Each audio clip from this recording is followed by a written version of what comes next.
వికారాబాద్ మండల ప్రజలందరికీ నమస్కారం. మనం వికారాబాద్ మండలం వచ్చేసి మనకు కాన్స్టిట్యున్సీ మండలం ఈ ఫేజ్ 2లో ఎలక్షన్ జీపీ ఎలక్షన్ ఫేజ్ 2లో ఉన్నది. మనకు రేపు 14th రోజు ఎలక్షన్ ఉంది.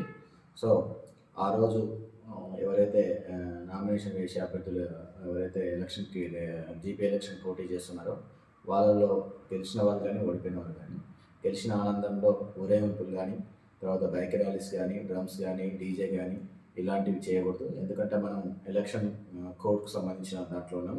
ఫేజ్ 3 అయిపోయే వరకు కూడా మనం ఎలక్షన్ కోడ్లో ఉంటాం. ఎంసీసీ మోడల్ కోడ్ ఆఫ్ కండక్ట్లో ఉంటాము. ఒకవేళ ఊరేగింపులు కానీ డీజే కానీ డ్రమ్స్ కానీ ఇలాంటివి చేస్తే చట్టరీత్యా నేరం అవుతుంది. ఎలక్షన్ కోడ్ ప్రకారం నేరం అవుతుంది. కనుక గెలిచిన వాళ్ళందరూ కూడా ఇలాంటివి చేయకుండా ఉండాల్సిందిగా మా వికారాబాద్ టౌన్ పోలీస్ స్టేషన్ నుంచి మీకు కోరుకుంటున్నాం. అలాగే ఈ డీజేలు డ్రమ్స్ వాళ్ళు ఎవరైతే ఆర్గనైజ్ చేస్తున్నారో వాళ్ళు కూడా చెప్పడం ఏమైందంటే ఈ ఎలక్షన్ కోడ్ అయిపోయే వరకు ఎక్కడ కూడా మీరు వీటిని ఆ ఫంక్షన్స్ పిలిచినా కానీ వెళ్ళకుండా మీరు అలాంటివి చేయకూడదని మీకు కూడా మేము మా పోలీస్ స్టేషన్ నుంచి మీకు అందరికీ కూడా చెప్తున్నాము. కనుక ఈ ఎలక్షన్ని ప్రశాంత వాతావరణంలో చేయడానికి అందరూ కూడా మాకు సహకరించాలని వికారాబాద్ టౌన్ పోలీస్ స్టేషన్ నుంచి కోరుకుంటున్నాము. Thank you.